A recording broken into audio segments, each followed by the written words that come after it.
बहुत समय पहले की बात है। केशवनगर राज्य के एक छोटे से गांव में अर्जुन नाम का एक मछुआरा अपने परिवार के साथ रहता था। उसके पास ना तो ठीक ठाक जाल था और ना ही अच्छी नाव। उसकी मेहनत के बावजूद उसकी किस्मत कभी साथ नहीं देती थी। अर्जुन का परिवार में उसकी पत्नी बिंदिया और 5 वर्षीय पुत्र रतन, जो दिन प्रतिदिन गरीबी और भूख से लड़ते थे।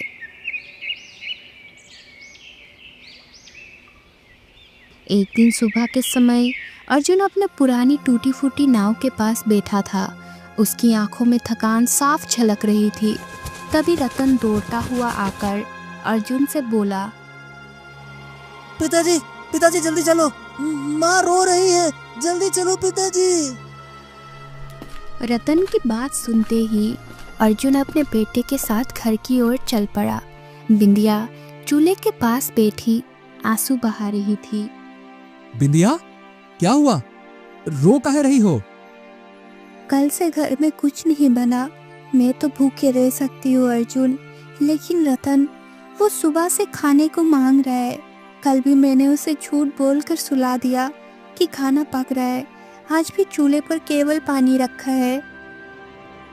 बिंदिया की बात सुनते ही अर्जुन की आंखों में आंसू भर आए। उसने खुद को संभाला और बिना कुछ बोले बाहर निकल गया और समुद्र की ओर बढ़ गया। अर्जुन कुछ दूर चला ही था कि तभी उसके कानों में एक भारी आवाज टकराई। इतने उदास मन से कहाँ जा रहे हो? अर्जुन ने जैसे ही पलटकर देखा तो एक वृक्ष के नीचे साधु बैठा हुआ अर्जुन को रहस्यमय नजरों से देख रहा था। अर्जुन साधु की ओर देखकर बोला, हाँ, मेरी जिंदगी में तो केवल निराशा ही है साधु महाराज। जाहिर सी बात है, जिसके जीवन में इतनी निराशा होती है उसका चेहरा उदास ही नजर आता है।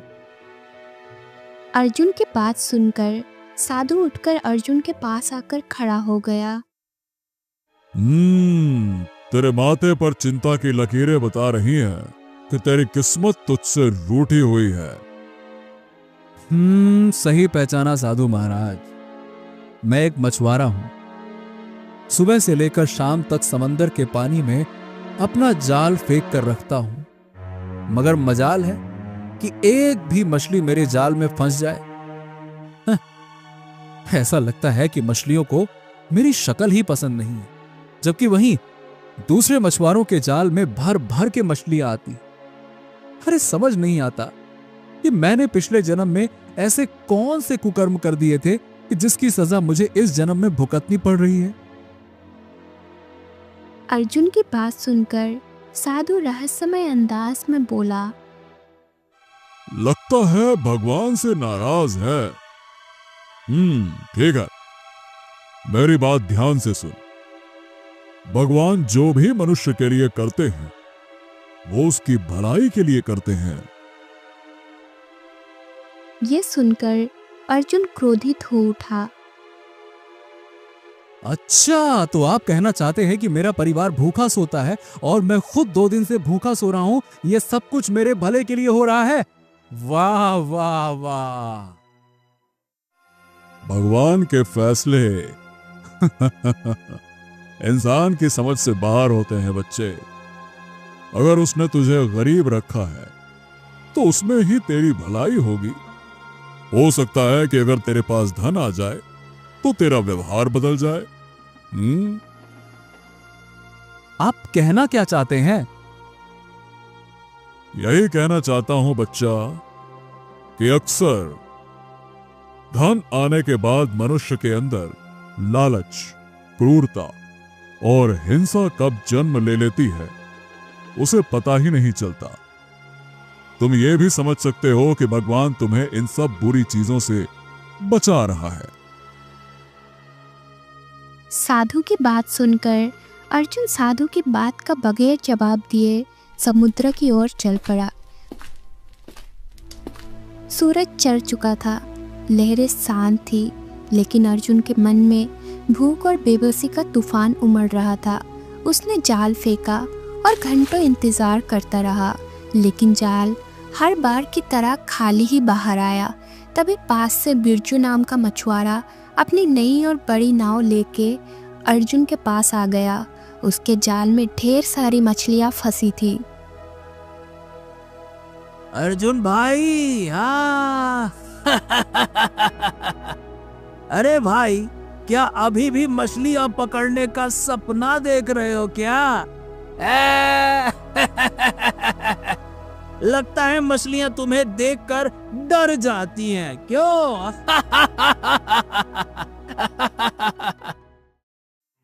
मत हंसो बिरजू, मैं सिर्फ अपने परिवार के लिए एक वक्त का खाना जुटाना चाहता हूं भाई, बस खाना और कुछ नहीं।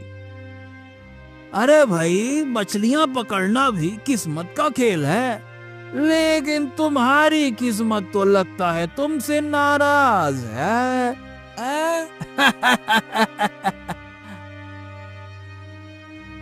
बिरजू का मजाक अर्जुन के दिल पर चोट कर गया, पर उसने कुछ नहीं बोला।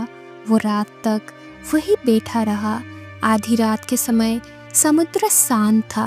अर्जुन ने आखिरी बार अपना जाल फेंका। कुछ समय बाद उसे लगा कि जाल भारी हो गया है। उसने बड़ी उम्मीद से जाल को बाहर खींचा। उसमें एक मछली थी। हे भगवान, हे भगवान, हे भगवान, इसकी जगह 2 मछलियां होती तो ज्यादा अच्छा होता। अर्जुन की बात खत्म होते ही अचानक समुद्र में एक सुंदर जलपरी प्रकट हो गई।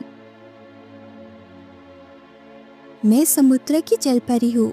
जो मछली तुम्हारे जाल में फंसी है वो मेरे इलाके की है। इसे मुझे वापस कर दो और इसके बदले में तुम्हारी एक इच्छा पूरी करूंगी। नहीं, मेरा परिवार भूखा है और मैं इसे वापस नहीं करूंगा। पहले अपनी और अपने परिवार की भूख मिटाऊंगा। जलपरी अर्जुन की निडरता देखकर हैरान होकर गायब हो गई। अर्जुन उस मछली को लेकर अपने घर लौट गया। बिंदिया और रतन अर्जुन का इंतजार कर रहे थे। अर्जुन बिंदिया को मछली दिखाते हुए पूरी घटना बताने लगा। तुम मूर्ख हो अर्जुन, जलपरी से कोई बड़ी इच्छा मांग सकते थे, कम से कम थोड़ा धन ही मांग लेते। हाँ, शायद तुम सही कह रही हो।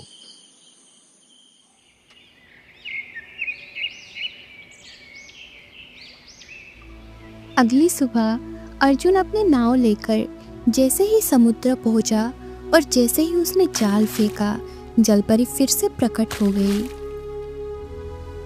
क्या तुमने अपना फैसला बदल लिया है?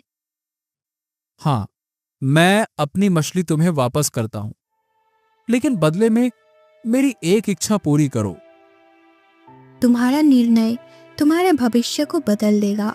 अब बताओ, तुम क्या चाहते हो? हाँ, मैं चाहता हूं कि मेरे जाल में इतनी मछलियां फंसें कि मैं उन्हें बेच बेच कर धनवान बन जाऊं। और मैं ये भी चाहता हूं कि मेरे गांव में केवल मेरे जाल में मछलियां फंसें, किसी और मछुआरे के जाल में ना फंसे। हाँ, तुम्हारी इच्छाएं पूरी की जाएंगी, लेकिन याद रखना, तुम्हें एक वचन देना होगा। गरीबों की मदद करना और अपनी गरीबी के दिन कभी मत भूलना। ठीक है, ठीक है, ठीक है। मैं वादा करता हूं कि मैं ऐसा ही करूंगा। ठीक है। ठीक है, आज के बाद मछलियां केवल तुम्हारे ही जाल में फंसेंगी।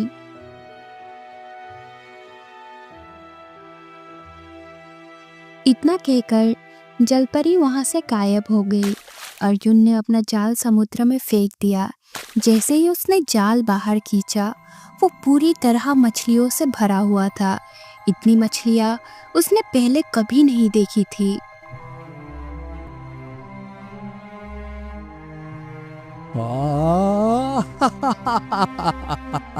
अरे ये तो चमत्कार हो गया, चमत्कार हो गया।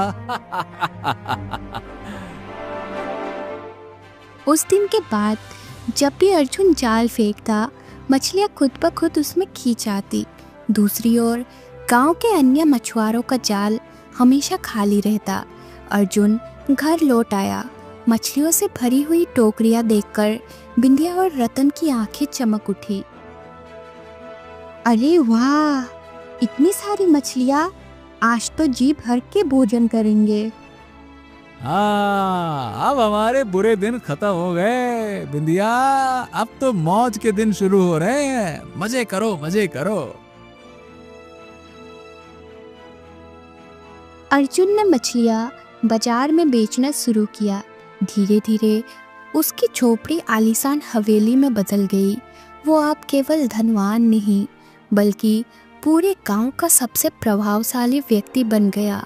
गांव के अन्य मछुआरे, जिनमें बिरजू भी शामिल था, अब मछलियों के लिए संघर्ष कर रहे थे। उनके जाल हमेशा खाली रहते। एक दिन बिरजू उदास होकर सभी मछुआरों से बोला, अरे भैया, बड़ी अजीब बात है। अर्जुन का जाल हमेशा मछलियों से भरा होता है और हमारे जाल में है ससुरा, एक भी मछली नहीं फंसती है। अरे ये क्या चक्कर है भाई? बिरजू की बात सुनकर दूसरा मछुआरा गहरी सोच में डूबता हुआ बोला, हाँ, तुम सही कह रहे हो। अरे बिरजू भैया, मुझे तो ये कोई और ही चक्कर लगता है। अरे भाई, ऐसे कैसे संभव हो सकता है कि इस गांव में अर्जुन के जाल के अलावा किसी और मछुआरे के जाल में एक मछली तक नहीं फंसती है? हैं? अरे कुछ दिन पहले तक यही अर्जुन समंदर के किनारे बैठकर केवल रोता रहता था और अपनी किस्मत को हमेशा कोसता रहता था। परंतु आज, वाह वाह वाह वाह, आज तो वो धनवान बन चुका है मछली बेच बेच कर, जिसका तो हम अंदाजा भी नहीं लगा सकते कि कितना धनवान बन चुका है। वाह भाई। तुम सबकी बातें तो सही हैं, लेकिन भैया सच्चाई ये है कि इस समय अर्जुन की किस्मत के सितारे बुलंदी पर है और हम सारे मछुआरे इस समय मुसीबत में हैं। अरे हमारे घर में हमारी पत्नी और बच्चे भूख से बेहाल हो रहे हैं और हम करें भी तो करें क्या? अरे ससुरा, हमें मछलियां पकड़ने के अलावा और कोई दूसरा काम भी तो नहीं आता है, क्यों? तो फिर तुम ही बताओ बिरजू भैया, अब इस परिस्थिति में हम करें तो क्या करें? इस परिस्थिति में हमारे पास केवल एक ही चारा बचा है। कैसा चारा? तो सुनो, हम सभी मछुआरों को अर्जुन के पास सहायता मांगने के लिए जाना होगा और मुझे विश्वास है कि अर्जुन इस कठिन परिस्थिति में हम मछुआरों की मदद जरूर करेगा, क्यों? हाँ हाँ, क्यों नहीं, अरे जरूर करेगा। एक मछुआरा ही दूसरे मछुआरे की परेशानी को समझ सकता है। सही कहा बिरजू भैया। और फिर जिस परेशानी से आज हम सब जूझ रहे हैं, अरे भाई, कुछ समय पहले अर्जुन भी तो इसी परेशानी से जूझ रहा था ना? हैं? भूख से परेशान मछुआरों ने अर्जुन से मदद मांगने का फैसला किया। बिरजू और अन्य मछुआरे अर्जुन के घर पर उसके पास आकर खड़े हो गए। ए भैया अर्जुन, अरे अर्जुन, अरे देखो तो सही, हम सबकी हालत देखो। अरे हम कैसे हो गए। अरे हमारे जाल में मछलियां नहीं फंसती, हमारा परिवार भूखा, हमारे बच्चे भूखे हैं, हम सब भूखे हैं। कृपया हमारी मदद करो, कुछ तो सहायता करो, हमारी मदद करो। मदद। अरे तुम्हारी शक्ल देखकर मुझे याद आ रहा है कि हाँ, तुम तो वही हो ना। अरे जो मेरा मजाक उड़ाते थे, कहते थे मछलियां पकड़ना किस्मत का खेल है और अर्जुन की किस्मत तो वैसे ही बेकार है। कुछ कुछ ऐसा ही कहते थे ना, क्यों? और क्या कहते थे? अरे क्या क्या बताऊं। और अब मुंह उठाकर मदद मांगने भी आ गए हैं? मैं तुम्हारा जो भी मजाक उड़ाया करता था अर्जुन भैया, देखो उसके लिए मैं क्षमा मांगता हूँ। मुझे समझ में आ गया कि जब किसी मछुआरे के जाल में मछली नहीं फंसती तो उसकी क्या हालत होती है। देखो अर्जुन, हम सब मछुआरों के परिवार भूख से निहाल हैं। तुम खुद जानते हो कि हमारे जाल में एक भी मछली नहीं फंस रही है। क्या करें हम, क्या करें? और तुम्हारे पास मछलियों का भंडार है। अब क्या तुम हमारी सहायता नहीं कर सकते क्या? इतना नहीं कर सकते? बोलो भैया। इतना नहीं कर सकते? अरे मैंने तुम्हारी सहायता लेने का ठेका नहीं ले रखा है। जब मैं भूखा रहता था तब तुम क्या मेरी सहायता करते थे? बोलो बोलो। अर्जुन की बात सुनकर बिरजू नजर नीचे करते हुए बोला,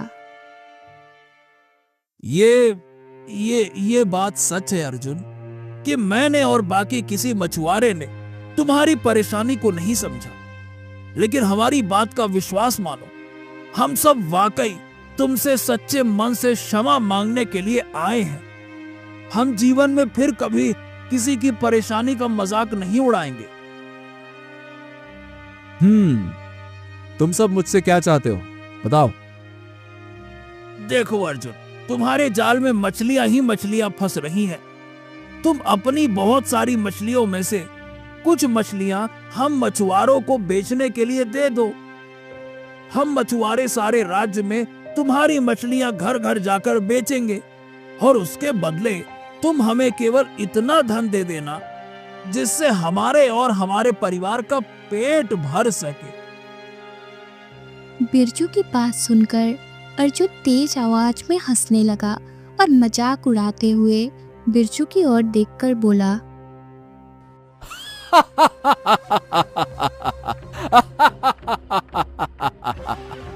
वाह वाह वाह, क्या बात है। मैं तुम्हें अपनी मछलियां मुफ्त में दे दूं। अरे क्या मेरी मछलियां राज्य में बिक नहीं रही हैं जो मैं तुम्हें अपनी मछलियां बेचने के लिए दे दूं? अरे जाओ यहां से जाओ, मैं अपनी एक भी मछली ना दूं तुम्हें। और सुनो, दोबारा अपनी अपनी शक्लें यहाँ दिखाने के लिए मत आना। मुझे कोई दिलचस्पी नहीं है तुम लोगों की शक्ल देखने में। अरे जाओ भैया, जाओ जाओ जाओ। घमंड ने अर्जुन को अंधा बना दिया था। उसने बिरजू और अन्य मछुआरों को खाली हाथ लौटा दिया। मछुआरों के प्रति इस दुर्व्यवहार को देखकर बिंदिया क्रोधित हो उठी और वो गुस्से में आकर अर्जुन से बोली, तुम्हें शर्म आना चाहिए अर्जुन। जिन लोगों के साथ तुमने अपना जीवन बिताया उन्हें तुम भूखे मरने दे रहे हो। ए बिंदिया, तुम मुझे सिखाने की कोशिश मत करो। मैं जैसा हूं वैसा ही ठीक हूं, समझी? इतना कहकर अर्जुन वहां से चला गया।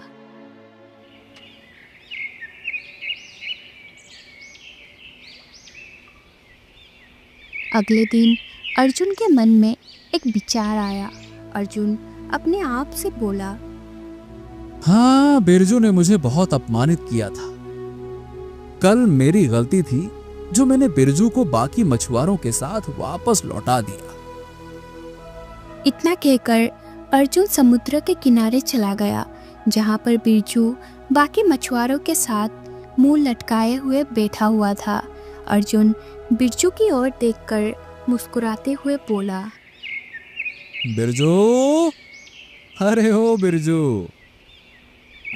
बिरजू, कल जो मैंने तुम्हारे और बाकी मछुआरों के साथ जो भी व्यवहार किया, मैं उसके लिए क्षमा मांगता हूं। मेरी पत्नी को तुम सब लोगों के लिए बहुत बुरा लगा। मैं तुम्हारी और बाकी मछुआरों की मदद करने के लिए तैयार हूं। ये सुनकर बिरजू खुश हो गया और सबकी ओर देखकर बोला, हाँ, अरे तुम सबने सही कहा था। एक मछुआरा ही दूसरे मछुआरे की परेशानी को समझ सकता है। बिल्कुल सही कहा था। अरे बिरजू बिरजू बिरजू, पहले मेरी पूरी बात तो सुन लो। देखो, मैं तुम्हें जो भी मछलियां दूंगा, तुम्हें उन मछलियों को राज्य में बेचने की मेहनत करने की कोई आवश्यकता नहीं।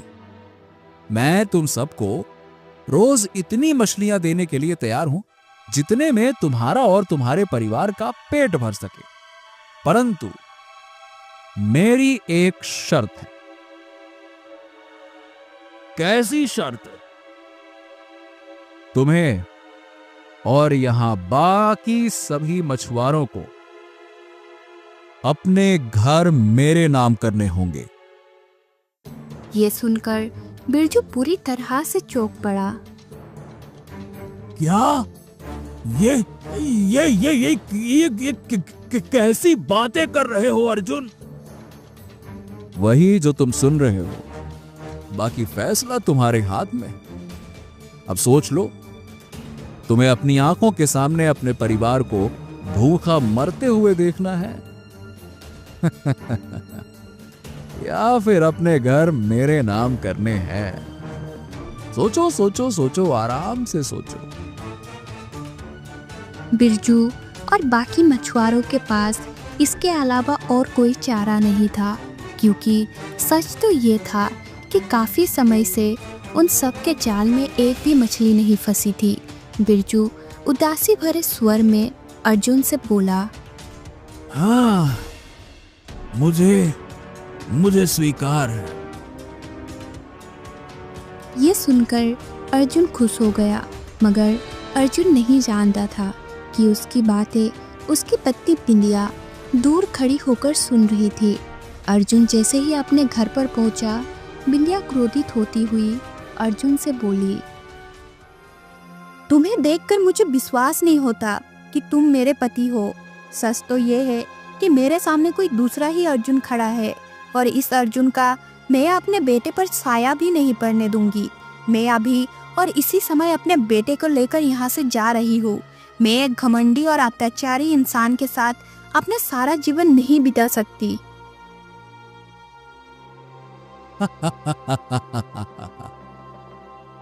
अरे जाओ जाओ जाओ जाओ जाओ जाओ अरे शौक से जाओ तुम, बिंदिया बड़ी आई। अरे मुझे किसी की जरूरत नहीं है, किसी की जरूरत नहीं है। अरे मेरे पास इतना धन है कि मैं 10 और शादियां कर सकता हूं। जाओ तुम। बिंदिया उसी समय अपने बेटे रतन को लेकर वहां से निकल गई। अर्जुन ने बिंदिया और अपने बेटे को रोकने की कोशिश भी नहीं की। वो आराम से वही खड़ा रहा। तभी वहां पर वही साधु आ पहुंचे जो उसे कुछ दिन पहले मिले थे। साधु को देखकर अर्जुन बुरी तरह से चौंक पड़ा। अरे अब तुम तो वही साधु हो जो मुझे ज्ञान दे रहे थे। हाँ, वही साधु हूं, और मेरा ज्ञान गलत नहीं था। तुम स्वयं देखो, धन आने पर तुम्हारा व्यवहार कितना बदल गया। तुम्हारे मन में अब दूसरों के प्रति प्रेम नहीं रहा, यहां तक कि अपने परिवार के प्रति भी नहीं। अरे अब मुझे इन बातों से कोई फर्क नहीं पड़ता साधु महाराज। ये फालतू का ज्ञान मान मत दो मुझे। चलो बस बहुत हो गया। अर्जुन ने इतना कहा ही था कि तभी वो साधु रंग बिरंगी किरणों के साथ उसी जलपरी में प्रकट हो गया। ये देखकर अर्जुन बुरी तरह से चौंक पड़ा। हाँ, अब ये कैसे हो सकता है? अगले ही पल वही जलपरी फिर से साधु में बदल गई। मूर्ख, समंदर में तुमने जिस जलपरी को देखा था, दरअसल जलपरी के रूप में मुझे ही देखा था। मैं कोई मामूली साधु नहीं, बल्कि एक चमत्कारी साधु हूं। जलपरी के रूप में मैंने तुम्हारी वो इच्छा पूरी की जो मुझे नहीं करनी चाहिए थी। तुमने मुझसे इच्छा व्यक्त की कि मछलियां तुम्हारे जाल में फंसे, वो सही था। लेकिन तुम्हारी दूसरी इच्छा जो तुमने व्यक्त की कि केवल तुम्हारे जाल में ही फंसे, वो गलत थी। मैं तुम्हें दिखाना चाहता था कि धन आने के बाद मनुष्य कितना बदल जाता है। तुम्हारे पास आज केशव नगर के राजा विक्रम से भी अधिक धन है, मगर तुम्हारी भूख समाप्त नहीं हुई। अब तुम बाकी मछुआरों के घर भी छीनने पर उतर आए। जल परी के रूप में मैंने तुमसे वचन लिया था कि तुम्हें दूसरों की मदद करनी होगी, भूखे को खाना खिलाना होगा। तुम्हारे ही समुदाय के मछुआरे कितने दिन से अपने परिवार सहित भूखे हैं। तुम्हारा दिल एक बार भी उन्हें देखकर नहीं तड़पा है? तुम्हारे जैसे मछुआरे जिसकी भूख समाप्त नहीं हो रही, अरे तुम्हें जीने का कोई अधिकार नहीं।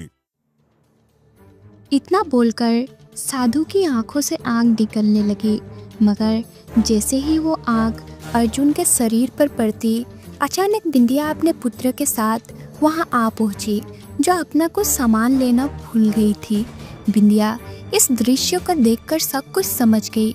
वो तुरंत साधु के पास आकर रोती हुई बोली, साधु महाराज, मेरे पति को माफ कर दीजिए, इनकी तरफ से मैं माफी मांगती हूँ। बिंदिया के शब्दों ने साधु के क्रोध को पिघला दिया। कुछ देर बाद साधु का क्रोध शांत हो गया। तभी अर्जुन साधु से बोला, मुझे क्षमा कर दो साधु महाराज, मुझे क्षमा कर दो। मुझे आपकी बात समझ में आ गई। उस दिन पहले जो आपने मुझे समझाया था वो बिल्कुल सही समझाया था। आपने मुझे जो वचन दिया था, मैं अब वो वचन बिल्कुल निभाऊंगा। ठीक है, मैं तुम्हारी एक इच्छा खत्म करता हूं। अब भी मछलियां तुम्हारे जाल में फंसेंगी, लेकिन केवल तुम्हारे जाल में नहीं, बल्कि इस गांव में रह रहे सारे मछुआरों के जाल में फंसेंगी। साधु महाराज, अब मैं कभी किसी को दुख नहीं पहुंचाऊंगा।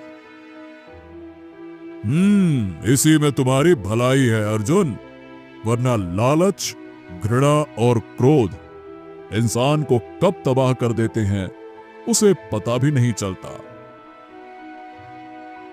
इतना कहकर साधु वहां से चला गया। पर उस दिन के बाद अर्जुन सुधर गया और दोनों हाथों से गरीबों की मदद करने लगा।